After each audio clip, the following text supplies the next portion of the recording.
Quantum computer विज्ञान की एक अनोखी खोज ऐसी समस्याओं को हल कर सकते हैं जो पारंपरिक कंप्यूटर के लिए नामुमकिन है। लेकिन क्या आपने सोचा है कि इन्हें बेहद ठंडे वातावरण में क्यों रखा जाता है, इतना ठंडा कि यह अंतरिक्ष से भी ठंडा होता है? चलिए इसके पीछे छिपे विज्ञान को समझते हैं। सबसे पहले समझते हैं कि क्वांटम कंप्यूटर क्या है। पारंपरिक कंप्यूटर 0 और 1 पर आधारित होते हैं, जिन्हें बिट्स कहा जाता है। लेकिन क्वांटम कंप्यूटर क्यूबिट्स पर काम करते हैं, जो एक साथ 0, 1 और दोनों हो सकते हैं। इसे सुपरपोजिशन कहते हैं। यही कारण है कि क्वांटम कंप्यूटर असंभव दिखने वाली गणनाएं भी तेजी से कर सकते हैं। लेकिन क्यूबिट्स को काम करने के लिए एक परफेक्ट माहौल चाहिए। ये बेहद नाजुक होते हैं और बाहरी हस्तक्षेप से प्रभावित हो सकते हैं। इसलिए इन्हें ठंडे वातावरण में रखना जरूरी है, जहां वे सही तरीके से काम कर सकें। क्वांटम कंप्यूटिंग का सबसे बड़ा दुश्मन है डेकोहेरेंस। यह तब होता है जब क्यूबिट्स अपनी क्वांटम अवस्था खो देते हैं। गर्मी, कंपन और इलेक्ट्रोमैग्नेटिक शोर जैसे बाहरी प्रभाव क्यूबिट्स को बाधित कर सकते हैं।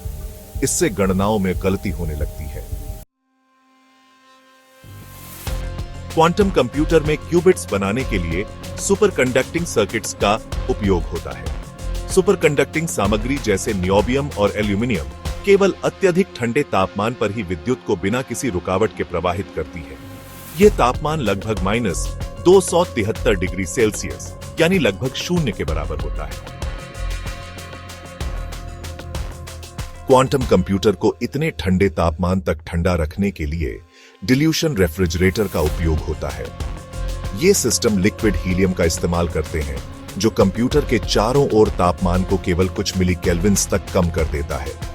यह लगभग पूर्ण 0 के करीब है। गर्मी के कारण उत्पन्न थर्मल नॉइज क्यूबिट्स की कार्यक्षमता को बाधित कर सकता है। इस 0 शीतल तापमान पर कणों की गति लगभग रुक जाती है। यह क्यूबिट्स को बाहरी हस्तक्षेप से बचाता है और उन्हें स्थिर बनाए रखता है।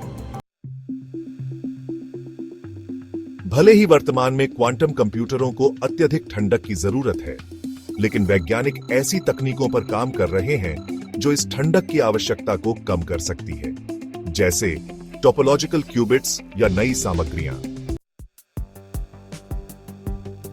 तो क्वांटम कंप्यूटर को ठंडे लिक्विड में क्यों रखा जाता है? ताकि क्यूबिट्स अपनी क्वांटम अवस्था बनाए रखें, डेकोहेरेंस को रोका जा सके और सुपर कंडक्टिविटी को संभव बनाया जा सके। यह विज्ञान और इंजीनियरिंग का एक अद्भुत संगम है, जो हमें भविष्य की असीम संभावनाओं की ओर ले जा रहा है। अगर यह जानकारी आपको रोचक लगी हो तो लाइक, शेयर और सब्सक्राइब करना न भूलें। ऐसी और तकनीकी जानकारियों के लिए जुड़े रहें।